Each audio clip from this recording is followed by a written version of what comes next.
Hey everyone, I'm Almar of almarsguides.com, and this is a quick little video of one of my favorite lower level farming locations in Harathi Highlands, which is the ruins of Demetra. Now, in order to reach this location, you'll need to take the Demetra waypoint, which is in the northwestern portion of Harathi Highlands, and this location is great for people in the level 40 range. What you're going to be doing here is farming skelks and ghosts. Now, depending on what you want to kill, you can switch back and forth. You can kill just one depending on how fast you kill. In this video, I wipe out pretty much all of the skelks, and then I move on to the ghosts, and then come back to the skelks. They both drop different things. Of course, the ghosts have a very good drop rate for radiant dust, and the skelks drop other different stuff like vial of blood and fangs, claws, stuff like that. Now, it's important to know that the skelks are pretty much squishy as hell is how I would describe them. They take a ton of damage versus the ghosts. The ghosts that block, for example, those ones are hellishly annoying. They block like every single one of your attacks, and it'll make you whack your little face against the wall. They're extremely, extremely annoying.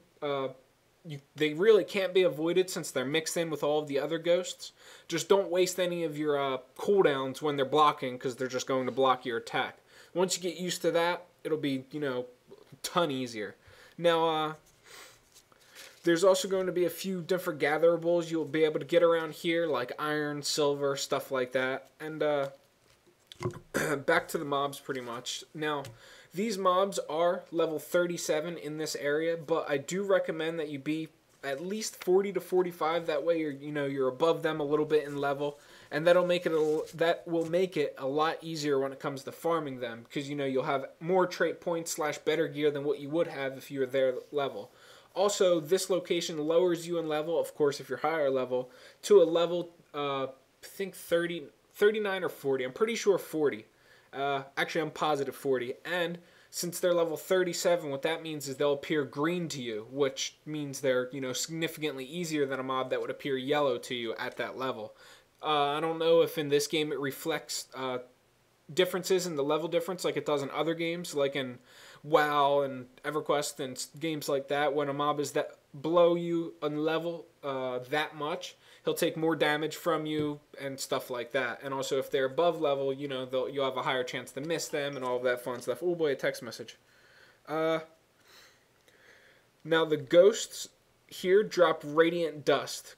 Very commonly drop radiant dust. Their radiant dust sells for about 20 to 23 copper a piece, depending on what the trading post is currently selling it for around this time.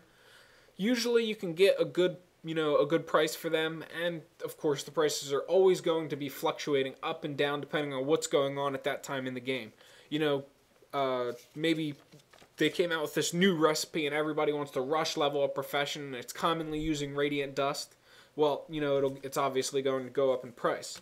Now the skelks here, they drop fangs, like I said, claws, vial of bloods, which are all fine crafting materials. These are used in raising a bunch of different professions in the game and are very useful and sell for, about as much copper as the radiant dust. Also, the prices vary with this too, so it could be up or down, things like that. Also, the ghosts, back to the ghost for a second, they drop jagged metal scraps, I'm pretty sure they're called, which are a salvage item, and the skelks also drop torn hides, which are a salvage item. Now, the torn hides will salvage, if you salvage them, you'll get leather, coarse leather scraps, I'm pretty sure is what you get in this level range. And the jagged metal scraps, you'll get iron ore. Now, you can either salvage these if you want to, or you can sell the salvage items directly onto the auction house. Salvaging is a little bit of a gamble, so if you're feeling a little bit lucky, you can salvage it. Chance to get leather, maybe coarse leather scraps sell for just as much as the torn hides do, and if you salvage it, and you only get one, you might lose money, but if you get two, you'll double your money, all of that fun stuff. Now, here you're also going to be finding an unidentified dye, which is probably your biggest moneymaker and will always be your biggest moneymaker while you're leveling up and stuff. Because this sells for a couple silver a piece, and prices do fluctuate up and down depending on, how many people are buying it and then using it, how many people want to dye, and all of that fun stuff.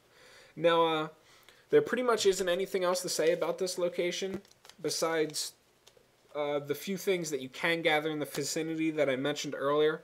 Like I said, iron ore and silver ore is slightly common in this area, but you really don't have a chance to find anything else. Maybe depending on what nodes are spawning in this area on your server, due to the fact that they change locations every single time a server resets. You might find logs out here, or sapling, I meant to say. Or maybe a little cooking, gathering, sickle node thingy, whatever you want to call that, a crop, I guess you could. Besides that, there really isn't anything else to say, so if you guys enjoyed the video, like, comment, subscribe for future Guild Wars 2 videos, and if you have any questions, feel free to post them in the comments section, or shoot me a private message. I'll be sure to answer you as quickly as possible.